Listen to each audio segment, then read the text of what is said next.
Assalamualaikum warahmatullahi wabarakatuh. Dengan saya Adin Nur Halim, mahasiswa Prodi Manajemen Keuangan dari Universitas Pamulang. Pada kesempatan kali ini saya akan menjelaskan mengenai gambaran umum sistem informasi manajemen. Itu kita mulai dari pengertiannya. Sistem informasi manajemen atau disingkat SIM adalah sistem formal dan informal yang menyediakan informasi di masa lalu, sekarang, dan proyeksi masa depan, baik secara lisan dan tulisan yang berhubungan dengan operasi perusahaan dan lingkungannya. Informasi ini penting bagi manajer atau karyawan dalam membantu pengambilan keputusan. Ada beberapa definisi informasi, yaitu informasi sebagai data yang telah diproses sedemikian sehingga meningkatkan pengetahuan yang menggunakan data tersebut. Lalu yang kedua adalah informasi adalah data yang telah diolah menjadi sebuah bentuk yang berarti bagi penerimanya dan bermanfaat dalam pengambilan keputusan saat ini atau di saat yang mendatang. Manajemen informasi. Manajer menggunakan banyak laporan atau tampilan informasi untuk mencerminkan kondisi fisik perusahaan. Dapat dibayangkan bagaimana perusahaan yang besar hampir sepenuhnya harus mengandalkan informasi. Para eksekutif sangat mungkin menganggap informasi sebagai sumber daya mereka yang paling berharga. Nah, jenis-jenis sumber daya informasi adalah manusia, material, mesin, termasuk fasilitas dan energi, uang, informasi, termasuk data. Dan tugas manajer adalah bagaimana mengelola sumber daya ini agar dapat digunakan secara efektif. 4 jenis sumber daya yang pertama memiliki wujud, ada secara fisik, dan dapat disentuh.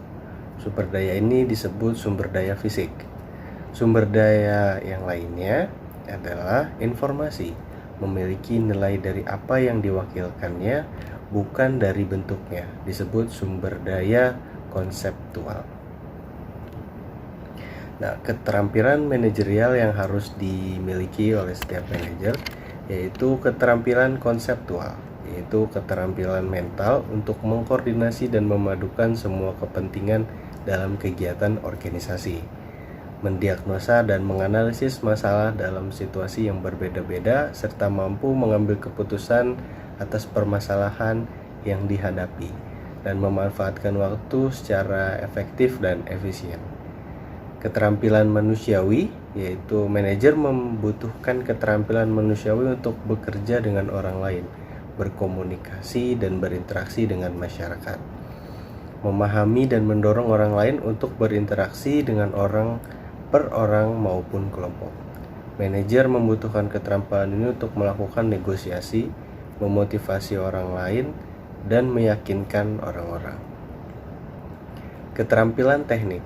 Manajer memerlukan keterampilan teknik untuk melaksanakan pekerjaan spesifik tertentu yang menjadi tanggung jawabnya. Keterampilan untuk menggunakan alat-alat, teknologi, prosedur, dan teknik bidang khususnya. Contohnya, setting layout, garis komputer, desain interior bangunan, layout perusahaan produksi, dan seni rias. Selanjutnya adalah bagaimana informasi dikelola.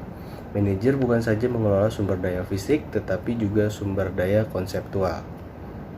Manajer memastikan bahwa data mentah yang diperlukan terkumpul dan kemudian diproses menjadi informasi yang berguna.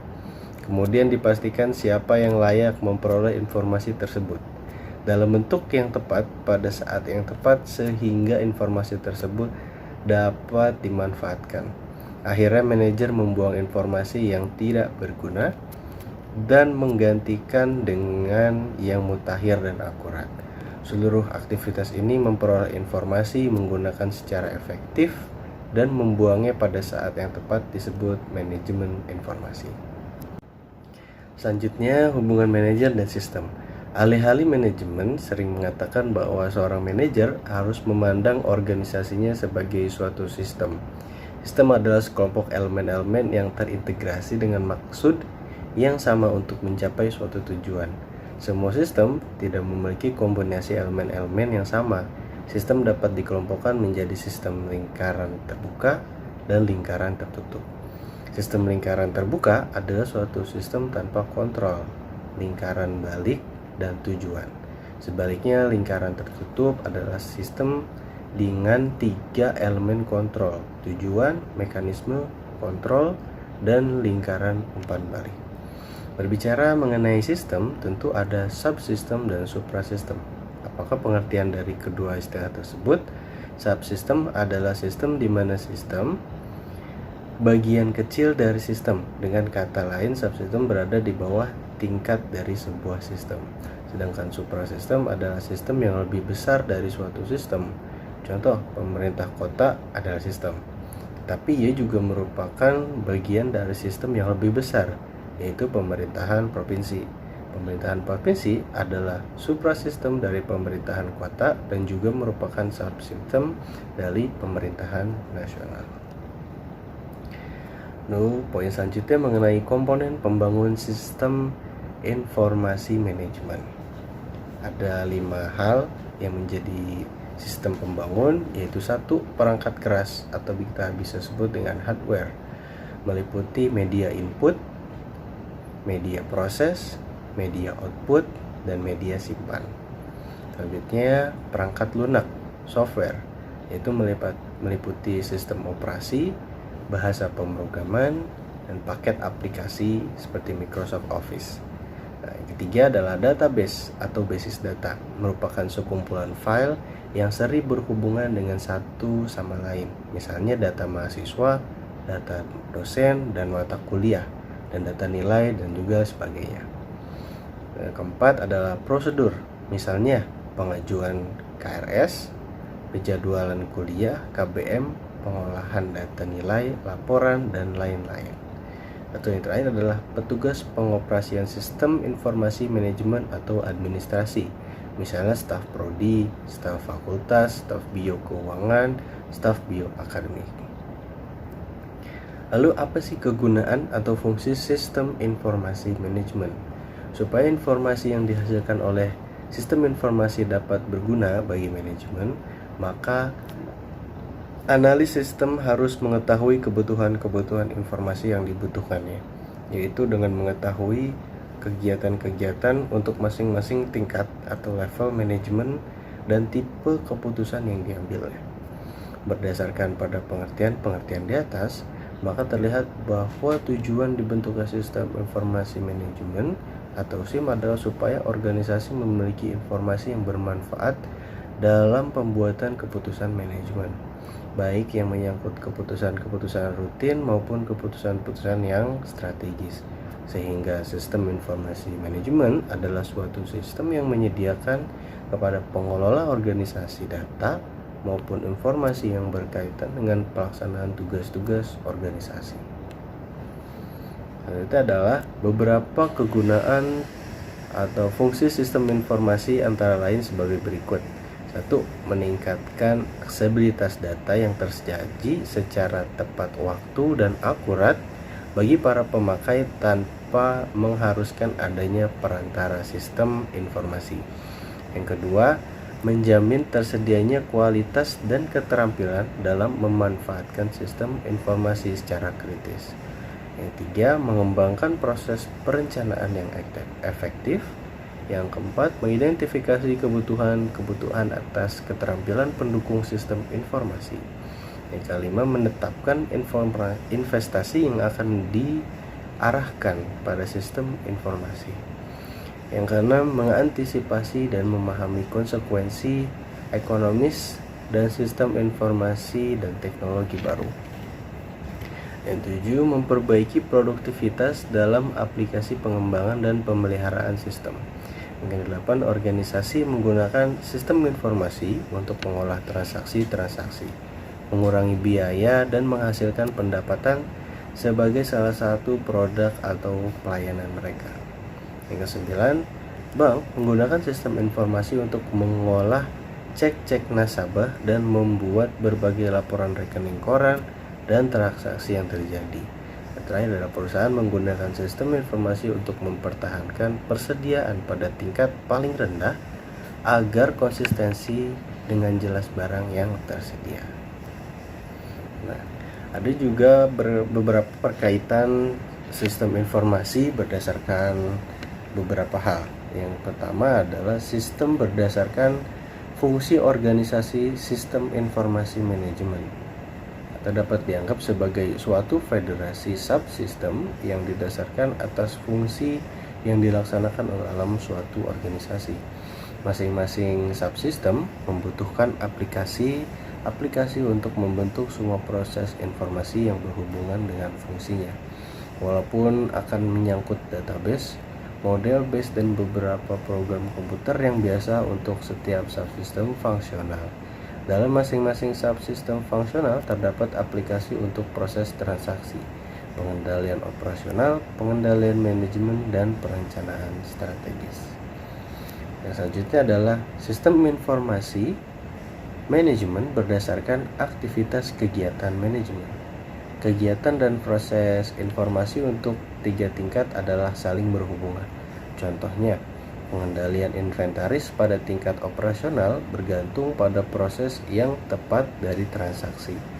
Pada tingkat dari pengendalian manajemen, pembuatan keputusan tentang keamanan persediaan dan frekuensi memesan lagi bergantung pada pembetulan ringkasan dan hasil operasi-operasi. Pada tingkat strategi, hasil dalam operasi-operasi dan pengendalian manajemen yang dihubungkan pada tujuan-tujuan strategi, saingan tindak tanduk, dan sebagainya untuk mencapai strategis inventaris. Tampaknya terdapat kontras tajam antara ciri-ciri informasi untuk perencanaan, pengendalian, dan taktis berada di tengahnya. Lalu selanjutnya sistem informasi untuk pengendalian operasional. Pengendalian operasional adalah proses pemantapan agar kegiatan operasional dilaksanakan secara efektif dan efisien. Pengendalian operasional menggunakan prosedur dan aturan yang keputusan yang sudah ditentukan lebih dahulu. Sebagian besar keputusan bisa diprogramkan. Pendukung pemrosesan untuk pengendalian operasi terdiri dari proses transaksi, proses laporan, proses pemeriksaan. Beberapa contoh di bawah ini menggambarkan jenis dukungan keputusan yang dapat dibuat dalam pengendalian operasional. Yang pertama, suatu transaksi penarikan kembali sediaan menghasilkan suatu dokumen transaksi. Pengolahan transaksi juga dapat menyelidiki persediaan yang ada dan memutuskan apakah suatu pesanan pembelian sediaan harus diadakan. Yang kedua, suatu pemeriksaan terdapat file pegawai menjelaskan keperluan untuk suatu posisi. Komputer menyelidiki file pegawai menggunakan program untuk memilih kandidat secara kasar. Yang ketiga adalah laporan rutin dihasilkan secara periodik, tetapi suatu aturan keputusan yang diprogramkan dalam suatu prosedur pengolahan laporan bisa menciptakan laporan khusus dan suatu bidang masalah. Contoh, suatu analisis pesanan yang masih belum dilayani selama 30 hari. Nah, kita masuk ke kesimpulan dari presentasi yang setelah saya sampaikan mengenai gambaran umum sistem informasi manajemen. Yaitu sebuah sistem informasi manajemen bukanlah sekedar suatu perkembangan teknologi saja. Sistem informasi manajemen berhubungan dengan organisasi dan dengan manusia pengolahnya. Oleh sebab itu, pemahaman untuk sistem informasi keorganisasian berdasarkan komputer harus juga termasuk memahami konsep-konsep yang berhubungan dengan informasi, pemakaian informasi, dan nilai informasi. Tanggapan berikut ini memperkenalkan konsep-konsep utama secara singkat. Lalu, pokok-pokok sistem informasi manajemen. Sebuah sistem informasi manajemen mengandung elemen-elemen fisik sebagai berikut: perangkat keras komputer, perangkat lunak, database, prosedur, petugas pengoperasian. Dalam hal penerapan, sebuah subsistem terapan yang lengkap terdiri dari pemrograman untuk melaksanakan pengolahan komputer, prosedur untuk membuat terapan menjadi operasional, formulir petunjuk operator, petunjuk pemakaian, dan seterusnya. Subsistem terapan dapat diuraikan dalam bentuk fungsi keorganisasian yang mendukung pemasaran produksi dan sebagainya, atau dalam bentuk jenis kegiatan yang tengah dilaksanakan. Sekian penyampaian materi yang dapat saya sampaikan. Semoga informasi yang saya sampaikan dapat bermanfaat bagi kita semua. Saya akhiri. Wassalamualaikum warahmatullahi wabarakatuh.